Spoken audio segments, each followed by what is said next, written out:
Welcome to Silent Podcast, where we're anything but silent.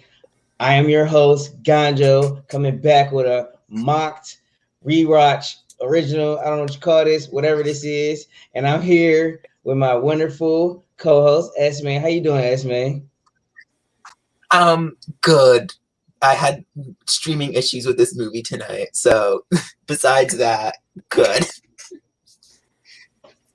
Bad issues like the Cosby that And they had we with have And we have our amazing guest tonight, the wonderful, amazing Amy. How's it going, Amy? Hello. And I have seen this movie enough for all three of us. So I can pick up the wherever you have not missed. Period. Okay, before we Hi. start, Amy, what is your Disney Channel original movie like background? Like, how deep in your Disney Channel bag are you in?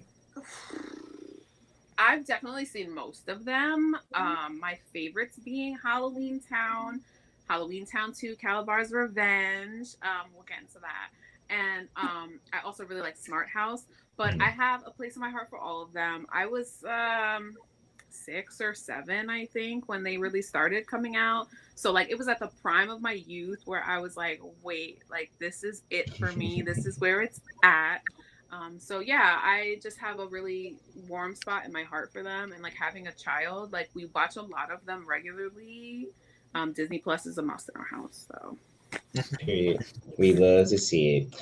Okay, so I said we hop right in and we talk about, the introduction of the movie. So we obviously see it's a Hollywood themed movie, and that's a trend we didn't see. It's a two out of three, 2 out of 4. It was a Halloween themed type of movie. It's type scary-ish, darkish, whatever. But it starts with the pumpkin. You see, the title sequence, and then you see some kids trick or treating, and then you notice a little girl looking out a window, and it seems like she want to go trick or treating with him, but she can't.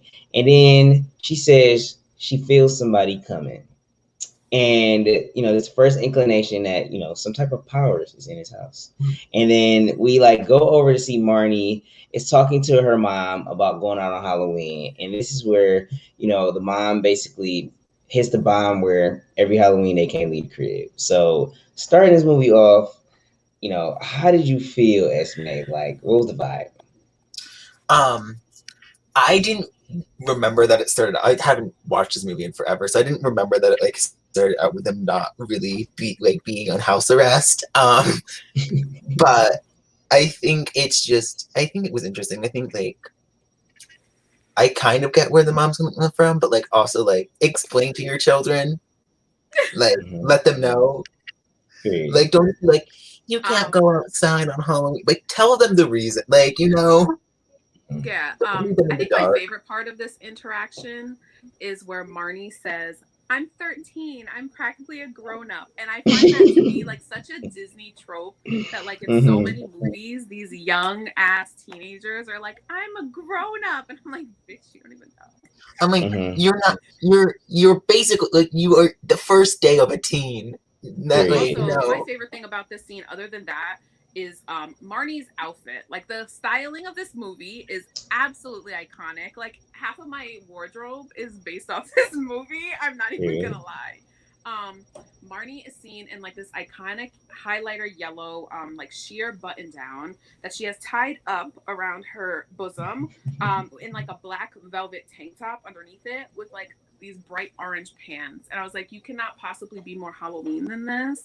Like this girl was meant for this time of year and you're not allowing her outside. Like that is so upsetting. I could see why she's like mad about it. It was crazy because her friends were like co-signing that at the same time, basically saying she likes all the weird dark stuff and she's always been on this tip. I don't know, basically why your mama tripping. And then they actually got kicked out after that. But yeah, Marnie fit the whole mold of the Halloween feel. So it was kind of weird that they can't, go out the crib. But one other thing I saw, Marnie had a smart ass mouth to her mama. I was like, okay. Oh, she sure did. She would not get away with that if she was in a black household. Let's be real. No. Yeah. No, I like lost it when she was like, I'm 13. I'm basically an adult. I'm like, You have like there's like you so have much 7 funny. You have like quote unquote like a few more, like 5 more years, right? Like, but like you really have like 7, like 10 more years until you're really an adult. Period. There's like so much funny dialogue like that in this movie. Like even in the first scene, Dylan, her brother, talks, and like we'll get into how I feel about Dylan. But he's like, why can't you get hung up on some other holiday like Arbor Day? Like trees are important too, you know? And I just love the cheesy like kids theme dialogue. Even now, like I have appreciation for it because it's just so cheesy. But it was so like grown for Arbor Day. I was like, Arbor Day. I mean, shout out to the trees because I feel you, Dylan. But you on some anti, angry stuff right now. Like he did not like Halloween. I didn't understand it. And and around this time, the little sis Sophie just kept feeling like she was sending somebody along the way. And then we see a random bus stop pop up and see like an old lady get off the boat. And not the boat, the bus. And she kind of leaves her bag up top and basically like, bag, you either come down here or you can stay here. I don't give a fuck. But we about to be out of here. And then the bag she leaves and start walking. The bag follow her. So obviously she's some kind of magic and some kind of witch. And then she basically pops up at the house eventually. But right before she pops up at the house, the little girl Sophie, I don't know if she was imagining a cookie or something. I wasn't too understanding. Like she was looking the other way. Her mom for a cookie, and she said she couldn't have one till after dinner, and so she turned her back towards her mom and was like, "Just want a cookie so bad," and like closed her eyes. And it's just like, as a little kid, you're like, "Oh my god, she has powers! Like how cool!" Yeah, it was funny. And that becomes more important later. And right before the cookie gets to Sophie, the mom grabs it. Yeah, so, she said, "Oh no, not Carrie." Period. I haven't known Matilda in this household. Which is, I mean, like I said before, you probably do tell them why they can't leave on Halloween, but I guess that would expose them to the life that she did not want them to have. But honestly, evidently. Like, as a parent, like if I told my son you can't go out on Halloween, I'm just gonna say it's very dangerous out tonight. Like you can't go outside. Like give them a real reason, like a parent reason why they can't go out, instead of just being like, I said no. But you like sit down, like give them like a real like, yeah, just let them, and then like when they're an adult, be like, this is the reason why. Like also as an adult, I fangirl a lot harder for the fact that it is Debbie Ryan playing not Debbie Ryan, Debbie Ryan. Yeah, Debbie Ryan. No, did I say yes? Not Debbie Ryan. Not Debbie Ryan. Oh my god, yeah, it's so funny. Yeah, Debbie Reynolds. Debbie Ryan. Mm-hmm. We'll get to see. We'll see some Debbie Ryan in some future DCOM movies, but not now. Yet. But yes, Debbie Reynolds, yes, infamous Debbie Reynolds, yes. I put the same thing with her little name down with a little heart and some stars. Like, look at her and her little bag. I was early. Like, oh, like seeing her. I put in my notes. I said, in a red crushed velvet cape with celestial trim, the ultimate bad bitch. Like for real. Oh, yes, and Disney Channel had to cough up some cheese. They had to cough up some cheese for her because this was at her prime. Like she was up there, Debbie Reynolds at this point. So like, and this was they had to probably pay her. Like Disney Channel originals, I feel like they really wanted to put some notoriety in there and like actually like make the movies like some kind of substance to them, maybe. So she arrives, and then we find out that the mom and Debbie Reynolds, aka Aggie, aka Grandma.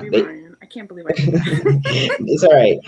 They fight a lot, and Debbie Ryan was like 5 when this movie came out. I don't think that. If anyone should be playing Sophie, she would be playing Sophie. If anyone, like. So basically, they find out that she be gone for a while, basically because she live in Halloweentown or wherever. Well, we don't know this exactly yet, but she doesn't come around often.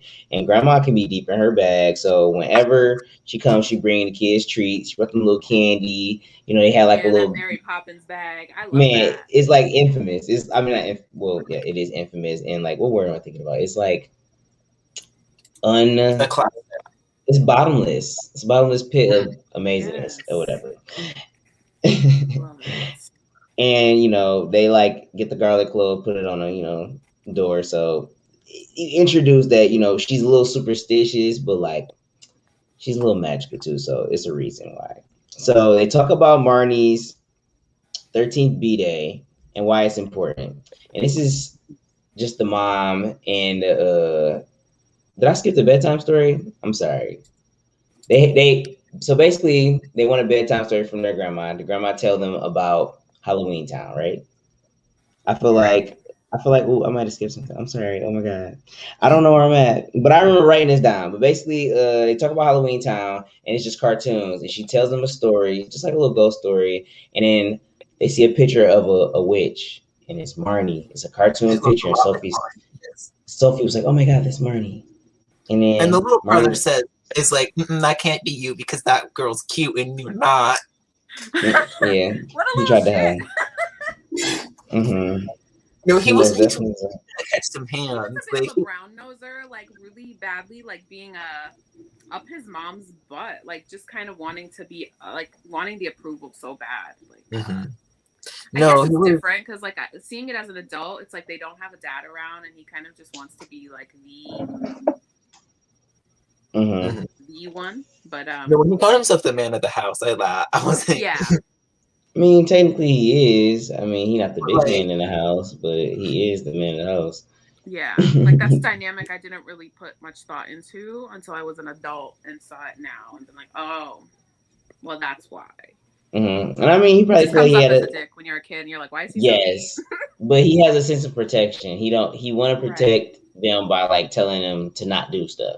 That's the right. sense I got. Like he was a little more on the skittish side and didn't want to actually get into the problems. But Marnie said, "I want all the smoke." She said, She felt like I think I did go a little past the part. She feels like she's a little misunderstood and how she liked the gloomy stuff, and she usually gets deja vu. And her grandma, like peeping game, like okay, she almost told her that she was a witch.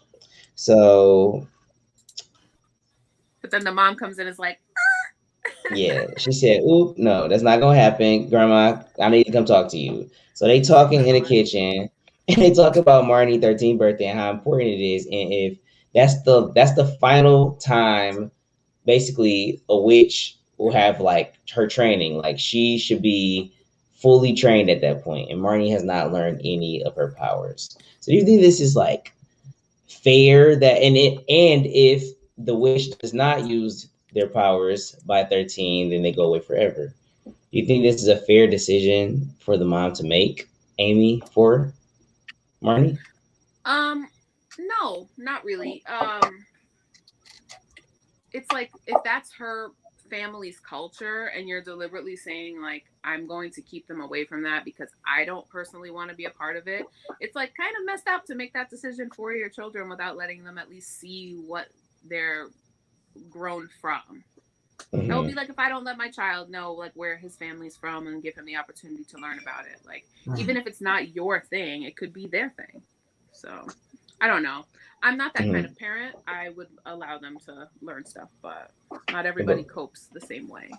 I agree. No, I feel like you don't want to deprive your kid about like any side of them. It's something that could be so cool. I know it could be dangerous at the same time, but they like if that side of the world exists and they this is I guess this is like forward thinking, but like somebody might try to like ruin the whole world. You know what I'm trying to say? Somebody might be plotting on the real world at one point. Yeah, why So would you not want a would second place they could go to for right, safety? wouldn't you want them to even be able to protect themselves if anything happens? So I think it was Yeah, kind of and even as a like kid, like seeing the giant pumpkin when the mhm, show first starts, like when they first get on the bus and whatnot, like I was like, man, I would love to live somewhere like this. So I was like, imagine being that salty that you don't want your kids to like enjoy that kind of joy. Like that place looks so and bomb. also mhm, when your kids find out, like let's say her plan worked and all her kids like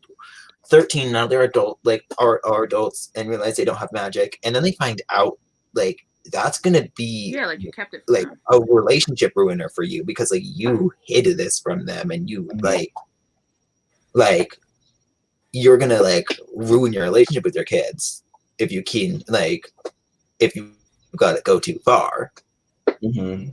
Especially if they like really find out that, or if they feel really like you broke their trust by like taking something away from them that they could have had and they don't have, that could really Oh, hinder absolutely. it. That can really ruin their relationship with their mother, like at all going forward. And I don't think that's something that she was really But thinking about. It was the more good thing just about wanting to Marnie, preserve and keep no, them safe. period. Which I understand. She wanted to be more human, which she picked that human life, and she's like, I don't want no smoke. She said, we done with this. So basically, the mom and the grandma is talking. So Aggie and what's her daughter name? Gwen, right? Am I not mistaken? Mhm. Yes. Maybe it's Gwen. Yes, her name's Gwen. So she tells Right. Gwen that she needs her help. Her neighbors are starting to be weird and people are disappearing. And she basically says like the crime world witches like need to stick together and they're more powerful when they're together. Marnie overhears all of this and now she understands that grandma's a witch and she potentially could be a witch. After this, the mom and the grandma, part ways, and grandma leaves, and she goes back to like, Halloweentown, right? And this is when Marnie, as the 13-year-old grown up herself, she take her brother and say, basically, we gotta go sneak out. Like, we gotta go follow grandma and see where she's going because we want to go with her. And they end Right. up on the bus. They see all these weird type of people. They like, oh, this is Halloween. This is how people are. They damn near like homeschool kids that never left the crib and they just seeing stuff for the first time. And then they like, oh, we going into another dimension. What's up here? And then they pop up in Halloweentown. And this whole time, the grandma don't know they on the bus. They in the back chilling, but they pop up in Halloweentown. And then the bus leaves, and Sophie's also there. So all three, Marnie, Dylan, and Sophie, are now in Halloweentown trying to find a grandma.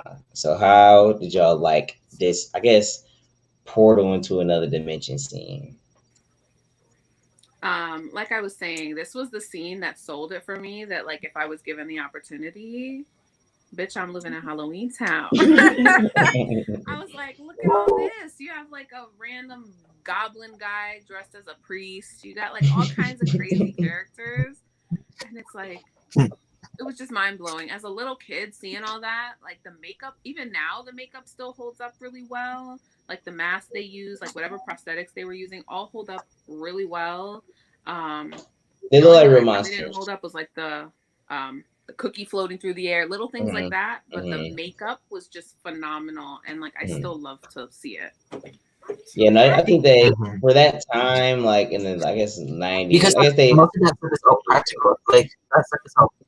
I'm sorry. Like, because that stuff is all like practical effects, so like that will look good later on. Like that's all like it's not as much of like CGI stuff, so Right. it's gonna hold up still. Yeah, it I looks mean, great. some of the monsters were really ugly, but Oh they were yeah, but like like it's still well done. most definitely, most definitely.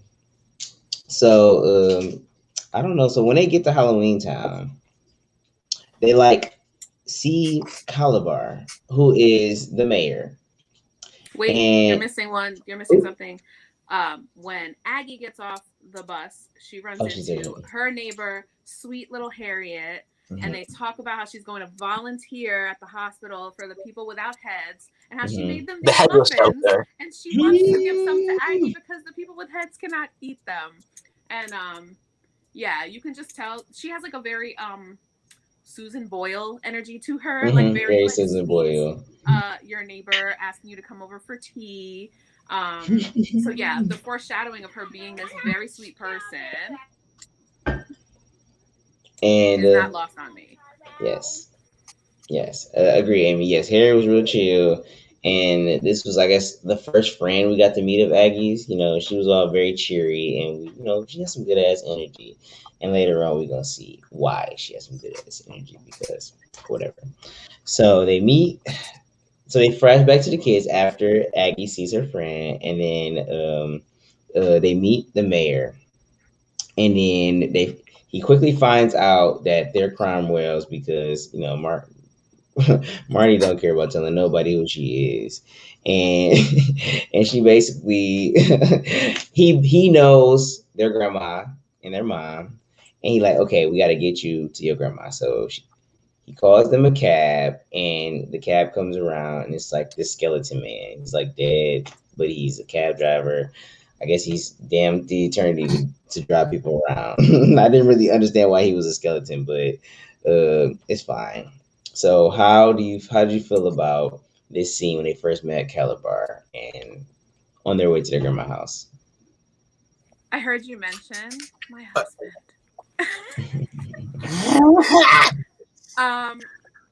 I think Amy has some good things to say. I have a lot of things to say about Calabar. He was literally one of my very first Disney crushes. He's like kind of hot in like a Gaston way, where like he's a jerk, but like he's kind of hot, and you don't know why. I just like think he's so hot. And like I just want him to do unspeakable things to me. That's all. Not the sweet. He whisper sweet nothings in your ear. Play some, like the dimple in the chin, the little curly black hair, like just tendrils falling in his face. He looks like an evil prince, and I like it. That's a good good description of Calabar. He was very, not eccentric, but he was very, romantic. He tried to use his magic he to looked swindle like the ladies. Prince Charming gone wrong. And I like that about him. Period. So they use the taxi driver. He's a skeleton man. They drop him off at Grandma Aggie's house, and I don't know why they couldn't just like knock on the gate or yeah, Grandma, we outside. But they just felt like they had to like unlock the lock themselves.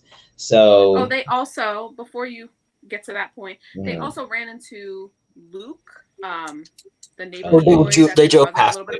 They drove past Luke. Yes, they drove past Luke, and they saw him. Yes, right.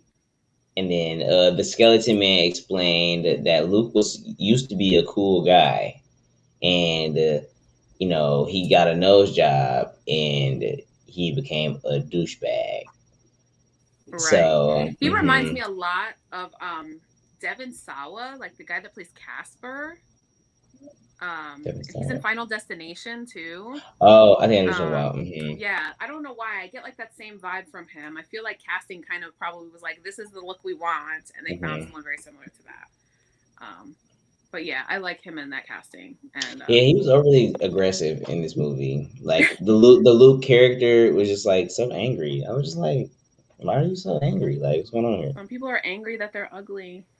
But he was like quote unquote attractive at this point. So like, right at this point, you got to leave that. Mad? You got what you wanted. Right, you got what you wanted. Leave that ugly ass energy behind. Like, what's going on here? Right. So basically, they get dropped off, and Marnie is trying to break the lock with a spell. She's just throwing up abracadabras, booty boo, booty bams, and she's not able to break the lock. But Sophie is be chilling, and then all of a sudden, the lock comes open, and you hear like a little frog. And Sophie explains that she just really wished that the lock was a frog, and it became a frog.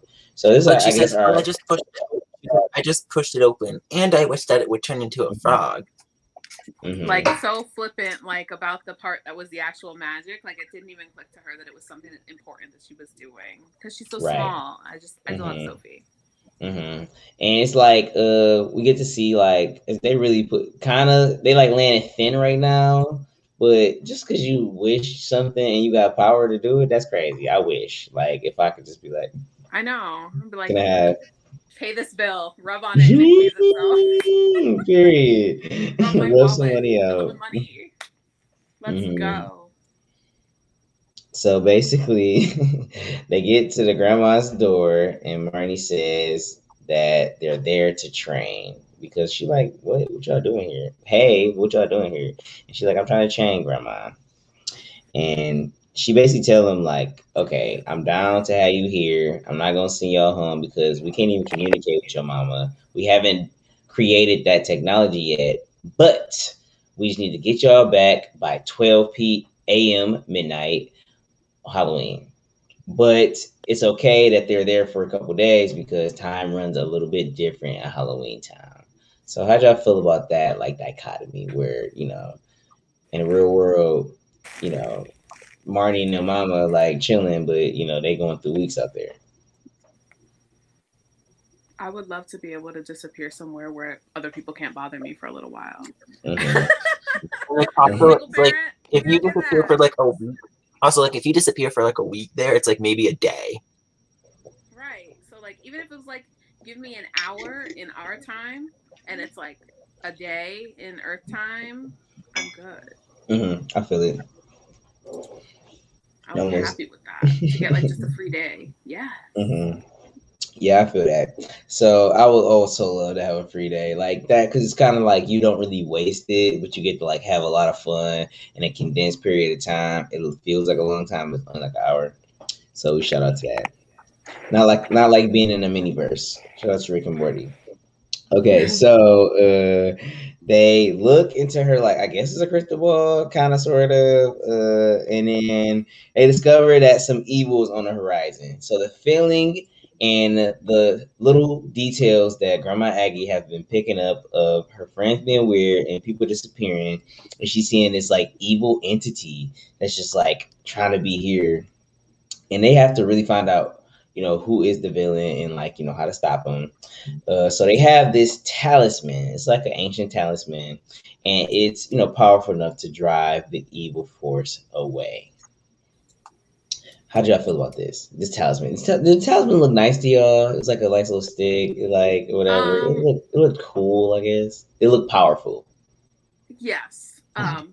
That's one thing that I'll always give Disney props on is that their prop department does a really good job at trying to make things look believable. Like, I know y'all already did Under Wraps, but I felt that way about Under Wraps too. A lot of the costuming and props that they used were really good. So they're just so good at that. And you can tell throughout all of their movies that they put a lot of effort into that. Yeah, the prop department is always really good.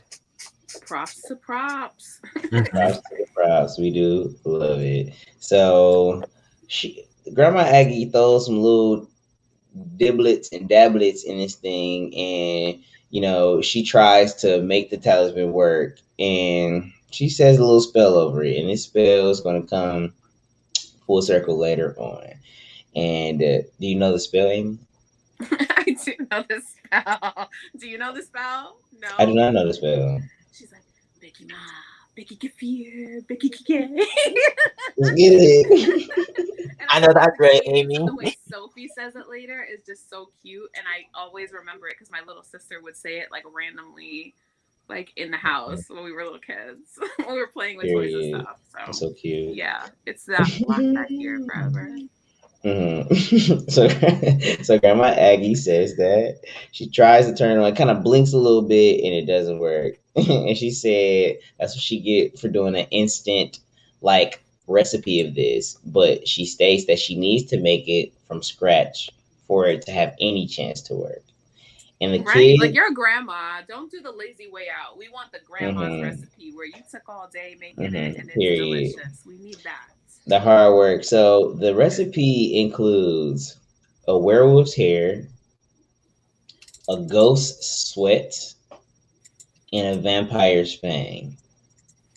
So that's 3 kind of weird things to get, kind of hard things to get, because you're getting them from people, and it's a little weird. But the kids agree that they're going to go find these ingredients. And then at the same time, they flash to the real world, where the mom finds the kids missing. And she instantly said, Mom. The fact that she just thought her mom would kidnap her kids was crazy. I was like, ooh. Not the kids leaving on their own, but you really thought your mom would kidnap these kids? It's nuts. So as they walk to I guess into the town, you got Grandma Aggie, Marnie, Dylan, and Sophie. Grandma tells them a story of how human and mythical creatures once lived in unison, but they couldn't stop beefing with each other at a point. So they created Halloweentown to have some safety and, just get away from the humans and the mortals because they kind of irritate. Understandable. Right. Don't y'all want to do that right now? Oh my God. Dude. take all the black people, say, Zoop. And look, Please go. Something like that. I was playing. And just have us be, happy together. But so they tell go to their world, but they can't come to ours. period. Yes, exactly like that. I like that. And so she telling them about the story. In the middle of the story, as they walk in, the grandma see the friend Harriet, and she looking mad different. She looking like she about to eat somebody. Yeah, she was like hissing at them like a cat and stuff. Like, okay, weirdo. Right. She went from being such a sweet friend to that. So something fishy is going on in this town, and we seeing it firsthand. In the neighborhood. So Grandma Aggie go to talk to Calabar. This was kind of weird. She went to talk to Calabar for another time, and I guess she'd been kind of coming to him with a lot of complaints. Yeah, well, he's the mayor, right? So you go to the mayor with any problems. Like, they're a small town, very clearly. So like, he's running everything. And one of the first things he said is like to the kids is like, "Oh, I'm the mayor. I should know who you like. It's bad that I don't know who you are." Like, and to me, that's like something that someone in a small town would do. Like try to know everyone who is in their town. Like, makes sense because you can control that variable because it's only so many people there. The problem is when Aggie tells him this, he tells her to just leave it alone. Don't worry about it. He's like, don't worry about it. You're too old for this shit. You're too old. Going with your grandkids. I do not see. Pretend I do not see. Like, come on. Like, people are. I'm looking away. I'm looking away. Come on. Let me tune it out. Period. But no, people going on missing, they hissing at people, and you're telling me to leave it alone. I mean, this should have been a sign to Aggie that, the mayor was kind of on some lollygazy, flu-gazy situations. Yeah. Who knows? He is a little slimy to me. He's sexy. He can get away with it. It's all right. Right. So they kind of leave whatever shop they in, and then Marnie pops up at this broom shop. And they see these brooms, and Marnie is just like so in love. And Grandma Aggie is like, "I got you. You want a broom? You're a witch." Like, because Marnie was like, "All witches got brooms," so she was like, "Fact." And she was like, "I'll buy you that one, whatever one you want." The salesman, sells Marnie whichever one she likes. And then along the way, they see Luke, and we get introduced to Luke officially.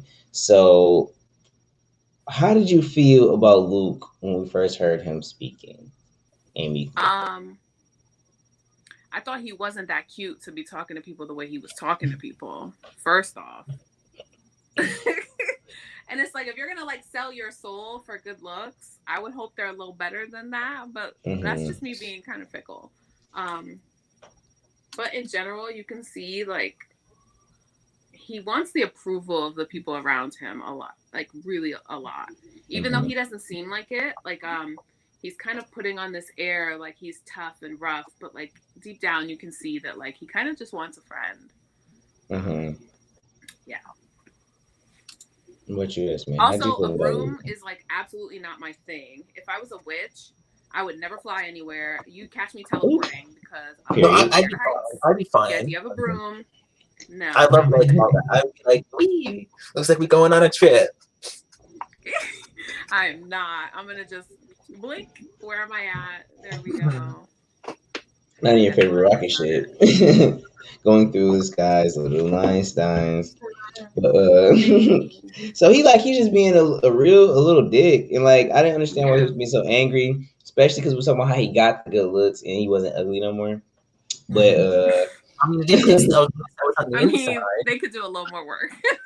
Right, period. She called it was so funny. Talk about getting a nose job. So it's like the entire movie, I'm like, how bad could it have been? But right. And Marnie still hold him and call him the big cheese. And it was just like, ooh, not you getting she's ready to not her roasting and toasting this man's. No, she said, I'm ready to fight. I just came to fight. Yes. Sophie chooses violence and I love it. Yeah, yes, Sophie most definitely chose violence. So basically, he gets upset after he leaves. Oh yeah, Marnie. Marnie gets upset. Marnie gets Luke upset, calling him a big cheese, and then he claims that he knows some very important people and that they should watch out. And okay, white then man. Okay, white man. Right? What about it?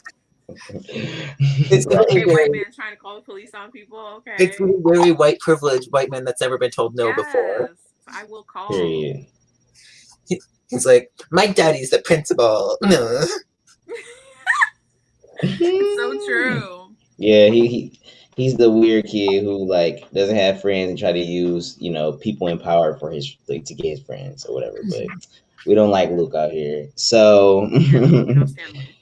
Hashtag we anti Luke. So they like fly away, and then so he goes away, and then they buy the broom, and then Marnie asks how they gonna fly. She's like, with magic, and then they go in the air.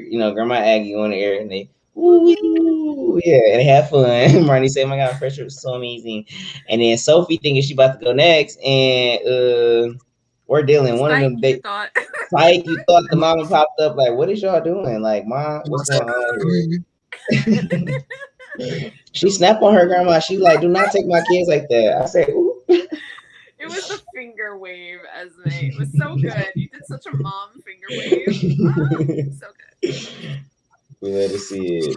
So when her mama came, how was y'all like feeling? Like, you think it was warranted? Conflict. Also, like the interactions between the mom and the grandmother, it makes me wonder, like, I wish there had been some sort of like a prequel situation to find out if there was like some real beef when it came to the mom dating a human, and if that is the main source of why she's so angry towards her mom is that she didn't accept her human husband, and that's why she's so anti-witch.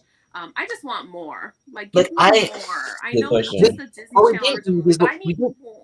We didn't need Halloweentown High. We needed like the prequel to their relationship. Yes. We did not do like that. That would have been really good. Halloweentown, the beginnings, like right. Yeah. So as for Halloween. In Halloweentown, I like it. We are workshopping. So after they get snapped on for leaving, and then they snap on her grandma, Marnie is mad at her mom. Like, kept it a secret, like that. The mama didn't want her to be a witch. She wanted her to be a human. She's like, "Your daddy was a human. I want y'all to be human because I ain't want y'all about this life."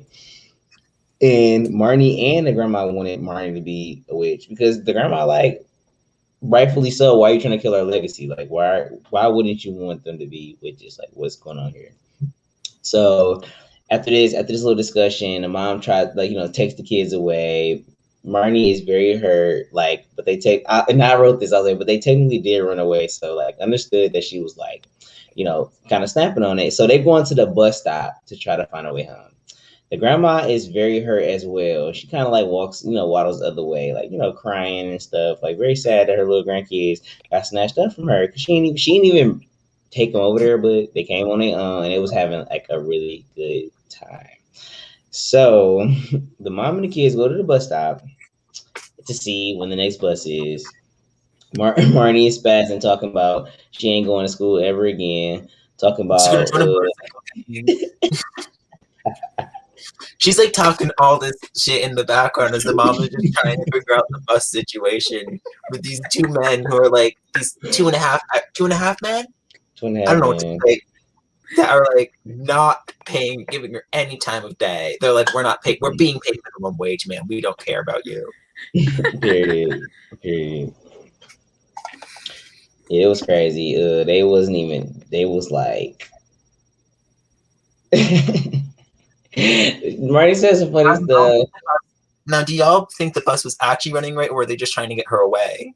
They were trying to get her away. But no, Marty said the funny thing where she was just like, she talked about how Halloweentown used to be like her mom's home, but she abandoned it. And then she was like, well, we're your family. Will you abandon us too? And I was like, Marty, come on. That's not even equivalent. That's a kid's reach when they're like trying to win an argument. Like, this is not debate club. You're not going to suddenly convince your mom you're right by like reaching that far. Like, chill. But so far in this movie, it's like the actors really made me feel like this family like was like a real family. If that makes sense. Yes, the Like, dynamics were so well done. mm-hmm, Like they just had so mm-hmm. much chemistry. They had a lot of Like chemistry. I would Like, have really thought like Sophie is Marnie's little sister in real life. Like they have a very period. good dynamic between the kids Mm-hmm. and with the mom. Period. So, so the bus is not coming, and the guy 2.5 men is not helping them. So the mama like, okay, let me go ask the mayor for help. Yeah, They're because right. Luke is like, well, we could always talk to the mayor. He seems helpful. Mm-hmm. And then Mm-hmm. they go to talk to the mayor, and it's Calabar. Well, we already knew that, but the mom didn't. And I guess they had a fling back in the day. Yes, Like, there was a flame there. Seemingly he had a crush on her. I guess she ended up with the kid's dad instead, but they did have a brief thing. I don't know what the dad looks like, but if he ain't cuter than Calabar, I don't know what she was thinking. There's a picture of him. But that's just There's a picture of him. I don't remember what he looks like, but there is one picture of him. Is I didn't see that there? picture, but he Like, probably there's looks one like picture. Calabar, right? It's when Marnie goes, oh, and mom and dad met on Halloween. It pans over to a picture of them, like on the fireplace mantle. Oh, that's Oh, cute. come on. Oh yeah, they had to meet on Halloween because that was the only Wait, there time is one. they could come to the real world, He right? is not cuter than Calabar. I'm sorry. LOL. Absolutely not. Can we look? Can you show? Don't be shy. Show the class. Can I send it to you and you share it? Yeah, you can send it to me quickly, and we can talk about. All right, right. So basically, he didn't expect to see her there. He resurrects a dead flower and gives it to her, and she's like, "You always knew how to talk with your magic and not with your mouth." I was like, "Okay." And then he offers her a date. She declines and said that Also, she like, really just trying to get to the crib. end up with Caliban. Like, you know how all I'm saying is that Caliban's a wit, is a warlock. I bet there's some stuff that he could do in bed that human man could never do. Ooh, she didn't even want it. She said, Facts. I mean, I've thought about it. I don't think she did, but right. Right now, because It was also weird. The lady, I guess they had to have costumes. I mean, I can see the similarities in why it was like she dated them both. But Yeah, Calabar is definitely the cuter of the two. No, he looks like a Republican president. He surely does. Not a Republican president. He looks like a Republican he looks like president. your child's birthday comes and he buys them a savings bond. Like hello? Mm-hmm. Yeah, he's just not for me. Calabar is where it's at.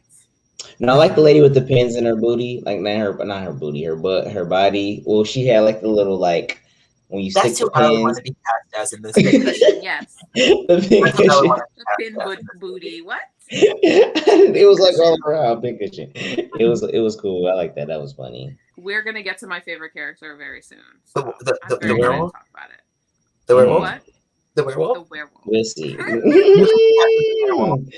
So the mayor gets a call and he has to go. And I guess they somehow just go to the next scene. That's really not clarified what they do next. I don't really remember.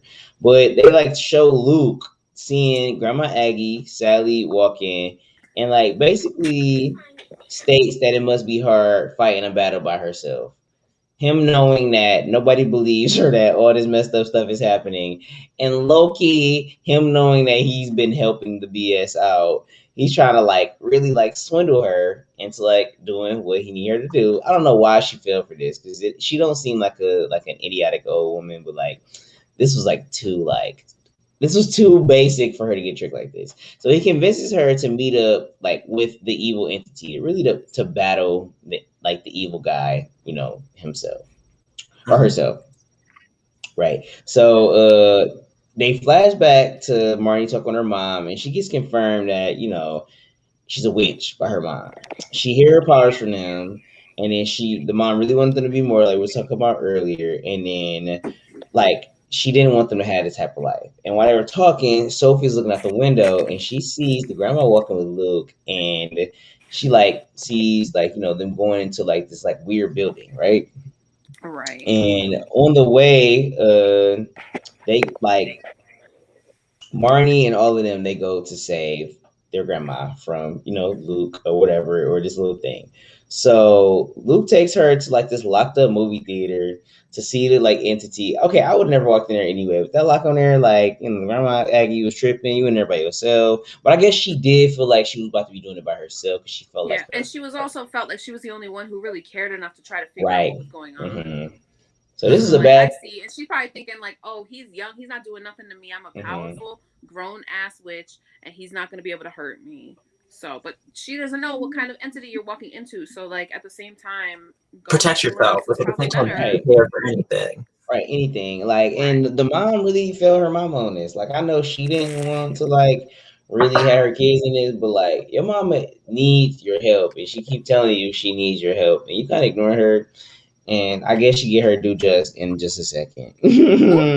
So, so they go to.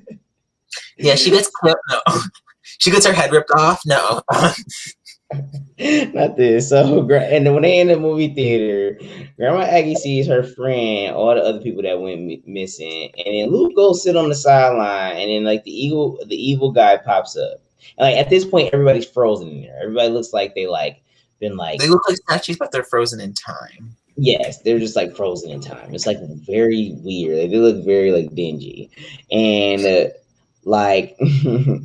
I said, not Luke bringing people into their death for this evil guy. Like, he was really swindling people and getting them to the movie theater and helping them disappear, all because this guy helped him out and made him look just not as ugly as he was before.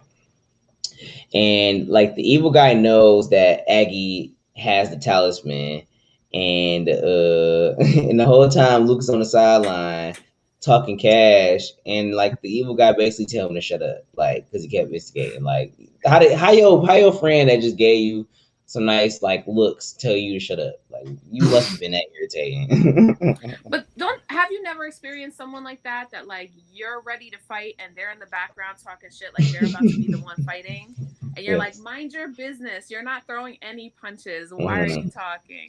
That was very much that energy where like, yeah, my dad's gonna beat you up. It was very bad. No, I don't care that you broke your elbow. Yes. Period. I'm gonna say it. So grandma, the grandma is now fighting the guy. Like, he take a few shots at her or whatever, shooting these like blue beams. He can't get her at first. She dodging, being limber and nimble as she is. And Luke, like, I was not cut off for this. I thought you wanted to see her. I didn't know you was about to be scrapping her. This is actually crazy. So basically, the family pop up, and then Luke trying to like dip out, and the mama see him. She do a little spell, and she try to say something else. What she try to say, and then flowers popped up. She tried to say power, and then flower. Something about vanquish you with my powers, and like it turned into flowers. And he had a whole bunch of flowers on him. He looked kind of crispy with the flowers, but whatever. So the mom sees the evil guy, like, popping off, like evil entity man pop off, try to step in, and she like get frozen, and then she pushes she pushes her money out the way. Yes, and like takes the hit instead.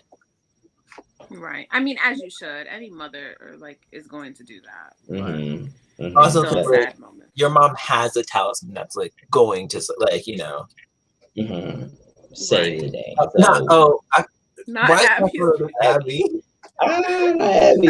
We love to see it. Shout out to Abby. But follow Abby Stallion on Twitter. Yes. Thank you. So basically, the mom steps in, pushed her mama out the side. She get frozen, and then Grandma Aggie tried to do something. She get frozen. He hit her twice. He said, "Boom!" And I said, "Ooh!" I was like, "Okay." So then the kids get the fuck on. Like they did. They said, "I'm not about to get frozen too. We actually have to like make sure we save Grandma Aggie and Mom." So how did you feel about this whole little sequence, like of them trying to save their mom and grandma, and they end up mom and grandma getting smacked up, and they end up escaping? This is where after this scene, I mean, I enjoyed the sequence of this. I thought it was nice that the mom use some powers in the like as in like the heat of the moment and put like tried to save the mom. I tried to save her mom, but like the main kid's grandma. After the scene, I had real bad internet issues and it was not playing anymore. It said, Esme, you do not deserve rights. You do not deserve to watch Halloweentown. We do not care that you're having a podcast about this movie. No, we're not live, but yeah, you can go. We can just go talk. Okay. You can pop back in. Of course, you have to do mother thing. Like you're always on. So basically, where are we at? Okay, so the kids leave the place, and they basically Marnie peep the guy like won't follow them because he was sensitive to light. So they open the door and like he kind of like right when they were leaving, he was like, oh, whatever, and then, he like almost burnt away, so he flew away because he can only be in the dark. I don't know why that's a thing. I wish I explained that. I don't know if they did. Like, they really didn't, because later on it's like, okay, why was this a thing? Okay, this makes no sense. So they decide to go down the list and figure out how to save Mom and Grandma Aggie. And then they find out that, well, they don't find out. They basically go on the mission to get all the real ingredients to put in the talisman. So they go into the hair salon to get the werewolf's hair, and I don't want to wait for Amy to come back. So this is Amy's favorite. Do you want to jump to the ghosts and the? Here we go to the ghosts. Yes. So we can go back to the hair salon, but basically the kids have to acquire a sweat follicle from a ghost. So like it's a ghost, it's not a human. Like I'm just thinking like how they gonna do this. So they go to the ghost being. But do ghosts even sweat? Like they don't have skin. They don't got skin, but I guess this ghost needed to go exfoliate in the steamer. I mean, it's a magical place. You never know.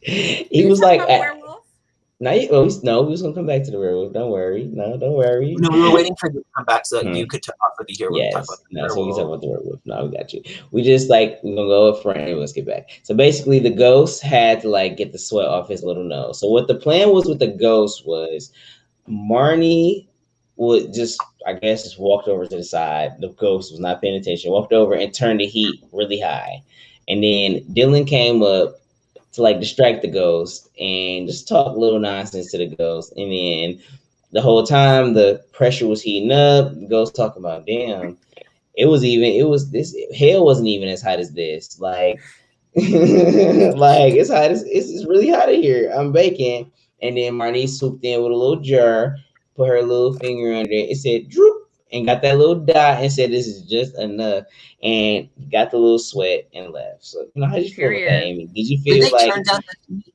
in the sauna, or did they just leave that man boiling? They left it, and he ended up skinny, like he shrunk down from the amount of water he lost. Not bad. And his voice went really high pitched.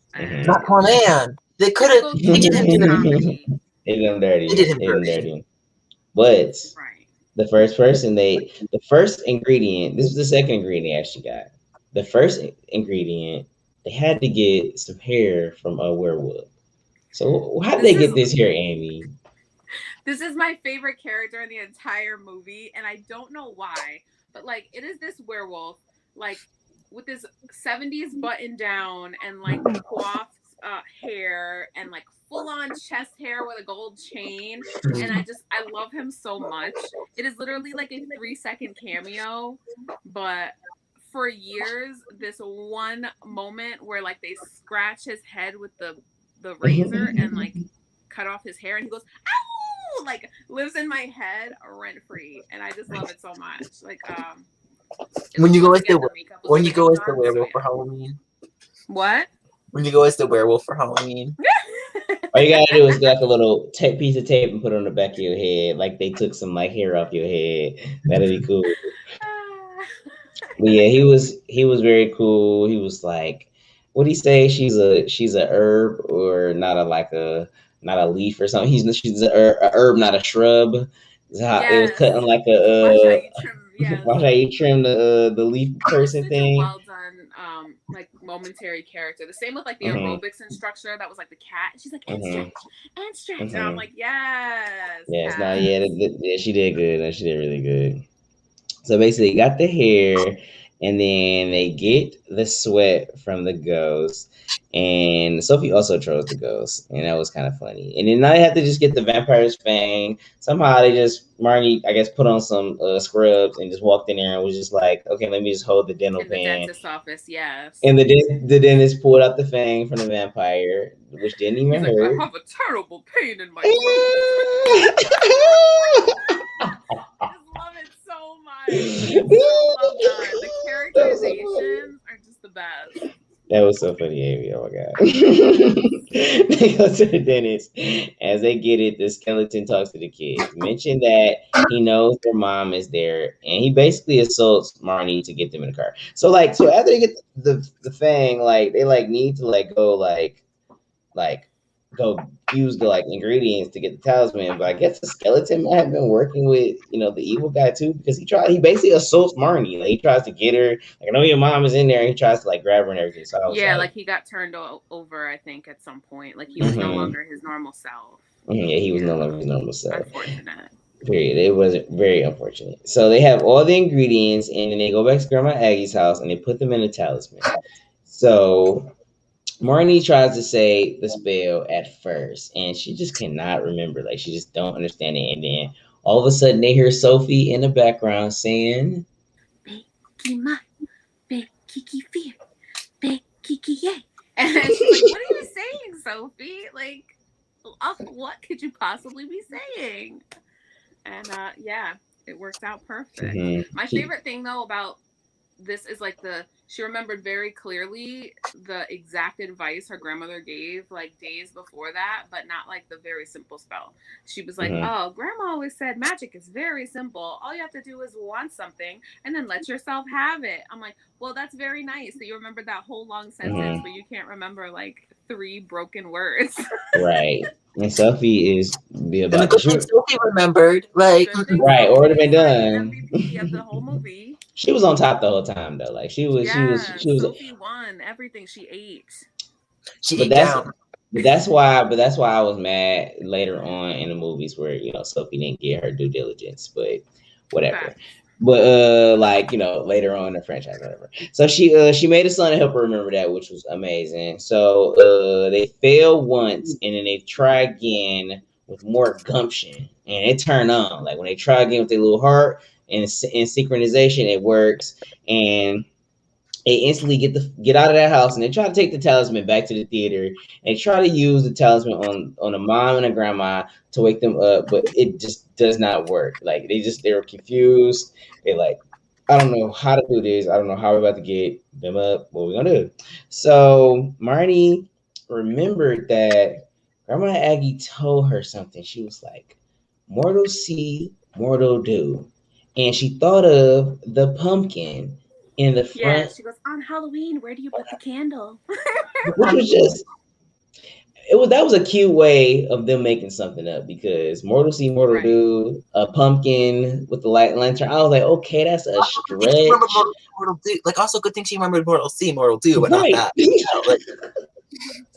Right, she was missing some steps. She was good y'all are conveniently remembering the 2 or 3 different things you need. One person has one info and the other one the other. Teamwork. If they didn't have each other, it would be bad. There. And Dylan's just there to say, "I wish Mom were here." I mean, yeah. Right. Well, he was just being such a little butthole. And I call him Luke. That's how. That's. Yep. What does he contribute? But so they go put the talisman in the middle of the pumpkin, I guess. And then on the way, Luke stops her and lets her know that it's all a trap. Calabar waiting on her. He know what's, I guess, about to go on. I guess he understands that that's where the talisman has to go. That's where the heart of the city is. But Luke warns her, and then he basically pops. He pops up. Basically, he pops up all ugly. Like he's ugly at this point, right? Am I tripping? No, No, he no. wasn't ugly yet. Oh, he No. was ugly. Oh, okay. He was ugly. Okay. Sorry. I don't know why that popped up. Okay, so his major plan is basically to get like so Calabar. Oh no, Calabar pops up ugly. Calabar reveals himself as So the evil Calabar reveals entity he is. himself, all ugly and shit, and then he basically says like, he trying to get their world back. He feel like the mortals ran them out of the earth, but that was their home, and yeah, he needs to run them out. So like he basically, which okay, this is actually like not even an evil plot line it's not even really against. evil, to be It's honest. not. We went It's there what he was first, like, doing. let us have our space there. Mm-hmm. Wanting to wipe them out completely is evil. Yes. But wanting to share that space is not. And using so his own people was went evil. a little too far. And also the fact that all of this drama was caused by the fact that Calabar just wanted Gwen to give him some pussy, and like she chose a human instead of him. Like, period. Like, Period. That's exactly what it is. He's like, He I'm was breaking pussy down whipped. your whole world because you won't choose me. He was pussy whipped. He was most definitely pussy whipped. He really was like. It's like this is what no pussy does to a man. Like, you know what I mean? It's like this is what no pussy does to a man. And like I just love his like typical villain laughter. It's like perfect casting, like just perfect casting as like this evil villain. And then my favorite line of the entire movie comes where Marnie runs up and she goes, "Hey, chocolate bar." Chocolate bar. And I'm just like, yes. Yeah, she ate him up. Ate him up with the chocolate. So wait, again?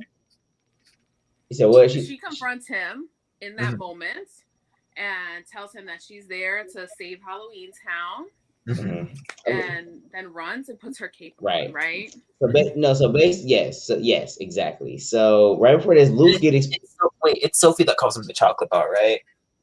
No, I believe Marnie, right? No, it was Marnie, I believe. Marnie. I believe it was Marnie. I always thought it was Sophie because Sophie was always called Sophie by him. So now I'm calling her Sophie. So Luke gets exposed for knowing about Calabar and Calabar's speech, and like he sees someone in a red cloak walking. He thinks it's Marnie, and he starts throwing hands at her like this is a little girl. I'm getting to the point in these movies where all these grown ass people basically trying to scrap with kids is actually crazy. Like I know the evil person has to be somebody older, but like the first two movies or the first two movies, a man almost shot a kid. Yeah, a man almost shot a kid, and they pulled a gun out. That is like the one part of that movie where I'm like uncomfortable with my nephew like loving under like, oh my god, yes. No, it's like that was crazy. He pulled out a gun on this like literal child, and I'm like, yes.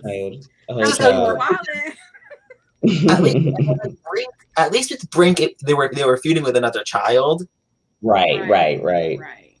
Like in Brink, they were feuding with another team, like a group of like another people that were like peers, which makes more sense than like all these adults feuding with these children and then getting their ass handed to them. Right, it's nuts, and it's kind of like I guess they have to be older villains, but I would rather have a kid villain, most definitely. So after he started throwing hands at her, throwing those little blue rockets at her, whatever that was, he find out it was Luke, that was under the robe, and Marnie is on top of the pumpkin, and she trying to put the talisman in there, and Calabar struck her a few times in the back. He said toot toot, and then she was like ugh. And she like was knocked out, like she was almost dead, and her little arm was dangling, and somehow it fell over. her hand released, and the talisman fell perfectly in the hole. So at that point, it like woke everybody up that was in their little spaces. That she magically like.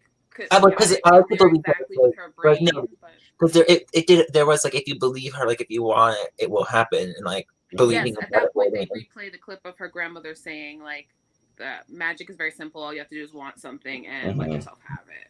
So I feel like in that moment that was their foreshadowing that it was literally just her magic coming into itself and helping place it in place. Right. So now the mom and the grandma and like everybody else is woke at this point. But the mom and grandma pop up, and they found out that the evil man was Calabar. Calabar. Calabar does this weird maneuver where he's able to like just snatch the talisman from the pumpkin. And I was just like, why didn't he do that with Marnie before? I was kind of so lost. Like, why didn't he just take it from her before she put it in there? I don't know. Like, she weak holding it like this. You could have done like. Right. I guess the he actress to be like, and fuck your mama. Like, period. That's so funny. So he claims to be betrayed because him and Gwen could have been good together, but she married a mortal. So it was really that. Like, he really was mad that she left him for a regular guy, and he felt like he was the bee's knees. Like, hurt men happen all the time, and look at the kind Also, of come on in the world because they're hurt men. All of that for one pussy? Mm-mm. Yes, right? yes, like, you yes. ready to destroy an entire world over one? Like, come on. He said every mortal gotta die. I got hugged once. I'm sure there's some Amy's in that world that would have fucked you, Calabar. Period. I mean, I would have threw some pussy at you, Calabar. Like, you just looking in the wrong direction. She said, do some tricks. Down with the brown. Hello, Calabar. Calabar. Let's go.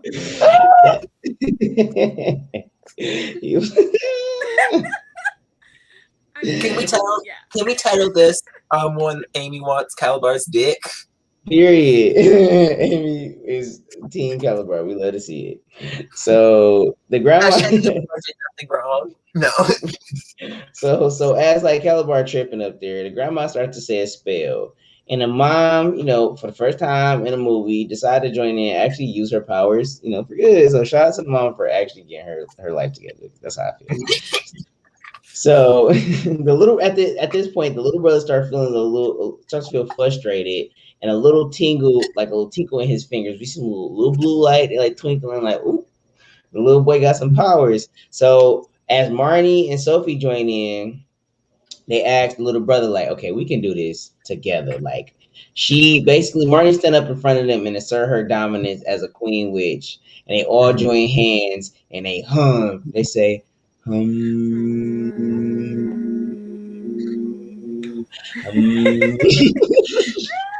and collectively, they have enough power.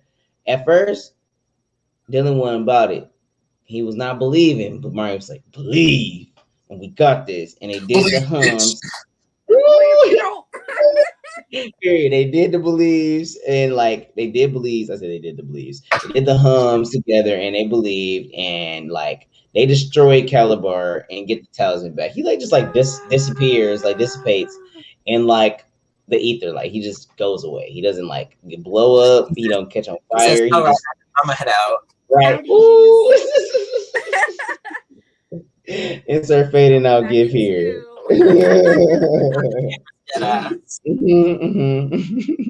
So Marnie and her mom apologized to one another, basically because they was treating each other crazy, and it was really should just been Marnie apologizing to her mama. Like, her mama should have did it. Her mother definitely owed them children an apology, keeping them an entire life. Because if she would have had her powers early, she probably would have been able to help the grandma without the mom or any of them. She would have been more powerful. Y'all wouldn't have had to almost die. Like, why you have to do all that? For what? And if she would have been able to get home, they all would have been destroyed because Calabar was ready to send a missile to the real world.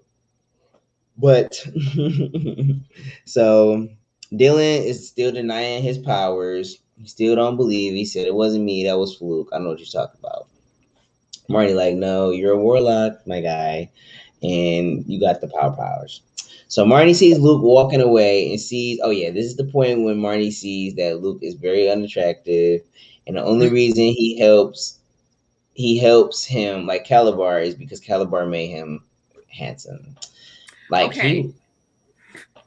Jumping from where he was from. Like, if he only did it to be handsome, like, he should have known that, like, somebody would have been interested in him for who he was. Like, Cupcake wrote Squidward's nose for a reason. So, like, with a big old nose like that, I'm sure he will be all right. He was going to be fine. Like, there were uglier monsters in that town. I don't know why he felt the need to be doing that. Yeah, that's it is facts. what it is.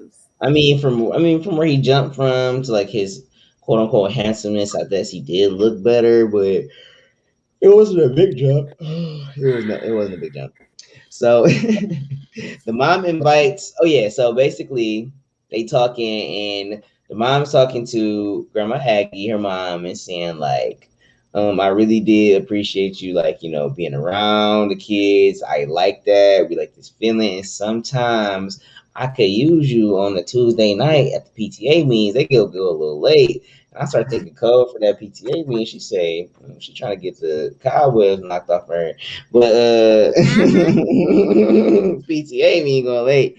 But basically the grandma like, we can't do that because Halloweentown's only open up one night a year. It's not possible. And she was like, well, you also could just come live with us. And not for nothing. You can't just ask someone to uproot their entire life for you, though. Like, I feel like that's a very selfish thing to be like, well, you can move to the earth again if you'd like. It's like, to watch my kids. Who you are and come to Halloweentown. You feel me? She told her you would come here big mansion, but you to want watch to live my in your little kids. house. It was very wild. So Marnie is very excited. She's like, look, I'm a teacher. I'm about to be a full blown witch. Let's get it. And like at the same time, who says that they have a job for Luke? Somebody says they have a job. They have a job for Luke, and Luke gets another job. And Luke's job is the new bus driver to the mortal world. So we see Luke going into like the sunset or mortal world on a bus, and they going to the creator, going to the mortal world. And I say, even though the graphics were very 90s, the movie holds up. That was my last note. Overall, yes. Amy, how did you feel on this rewatch of Halloweentown? My 5-year-old was super intently watching, so the fact that it still holds up for kids nowadays is really great. Being able to experience something that literally is one of my favorite Halloween movies with my kid was really cool. It does definitely hold up. The story does. The fact that there's not like dated, a lot of dated references because Halloween is kind of timeless in that way. It is definitely in my top 5 Disney original movies. Probably my number 1, with Under Wraps being number 2.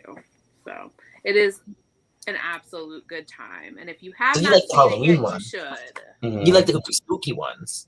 Yeah. I do like the ooky spooky ones.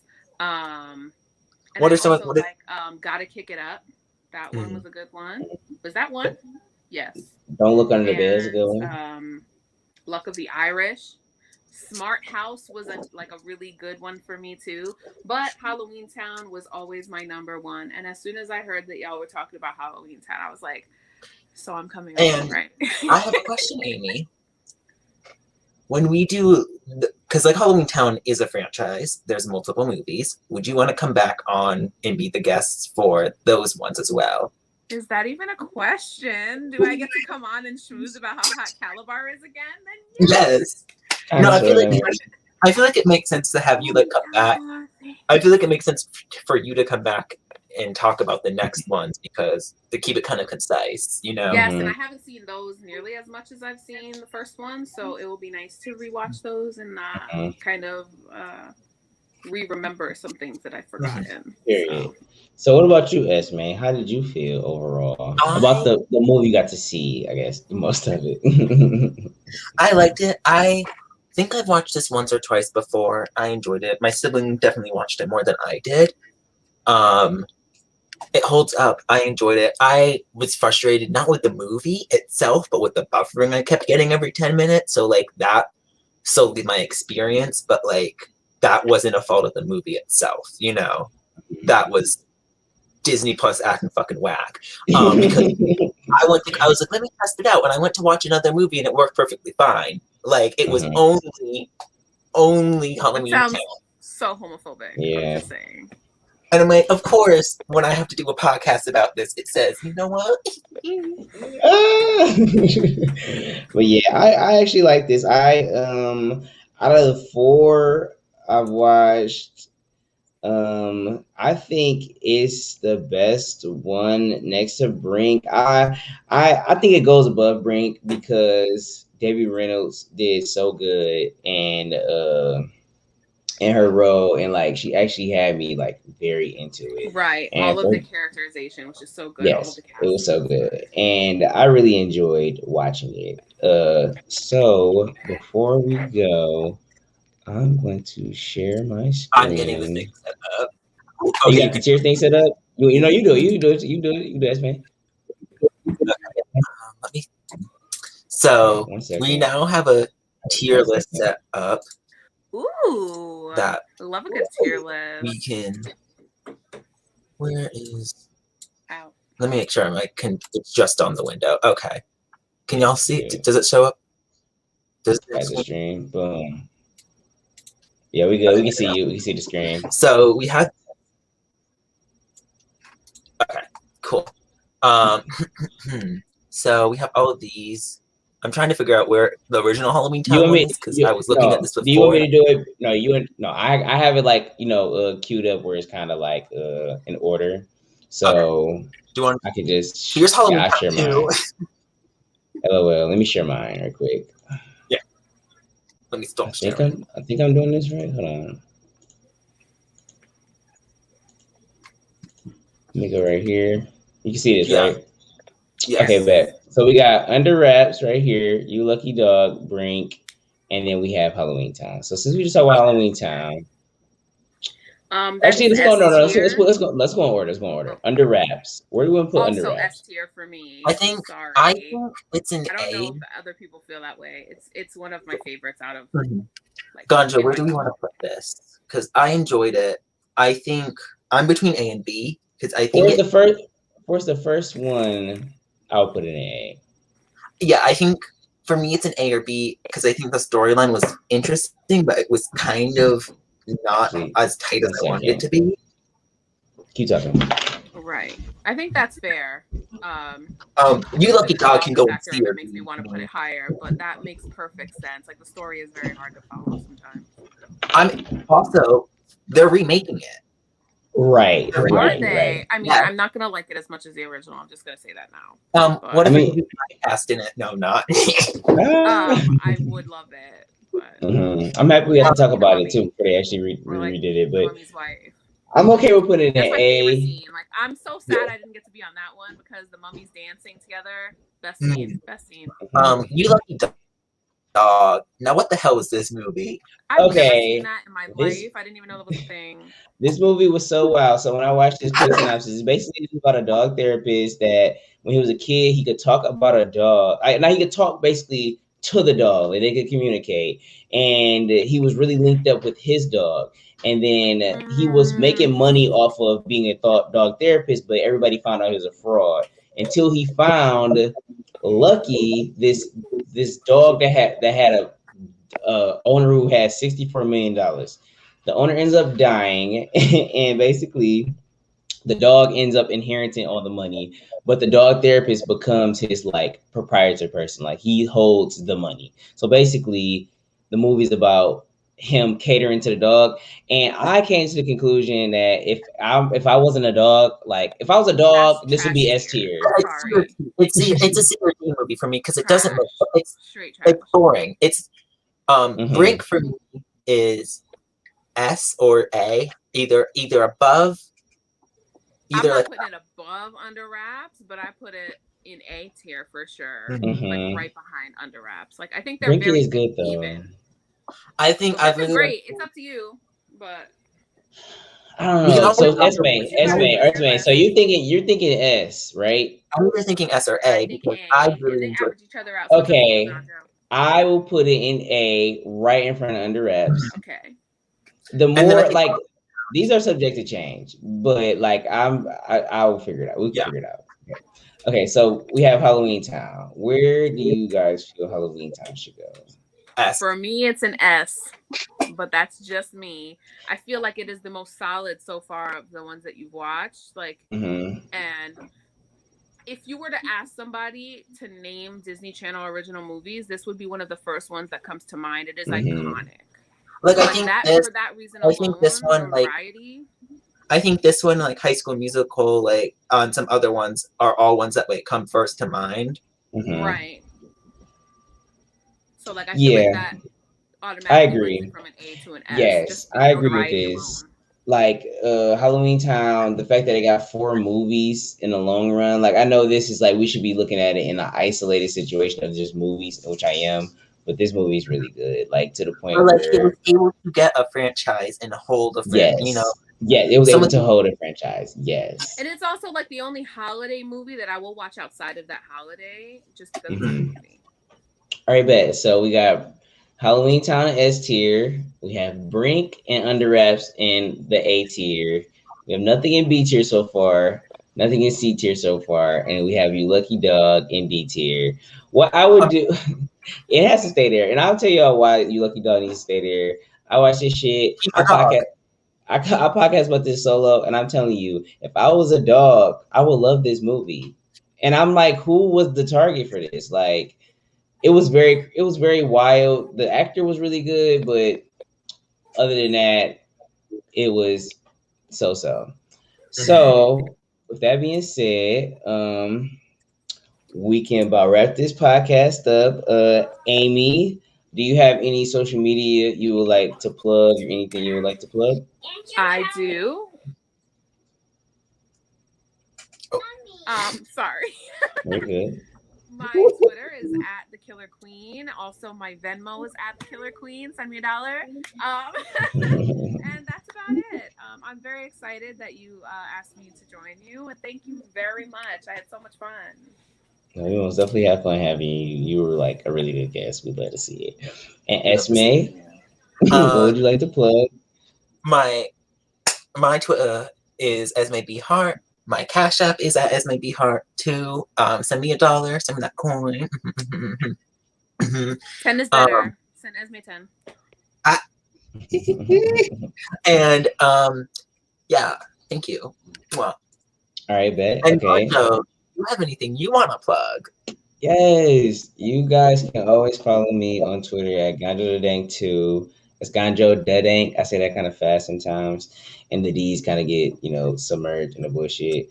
And you can also follow me at the Monarch Game for my ORG if you ever want to Yes, play and an online reality please game play the Monarch. It's so Have you put it good. in the future. So, with that being said, I had so much fun tonight. Thank you all for tuning in. Have a you? good night. Bye.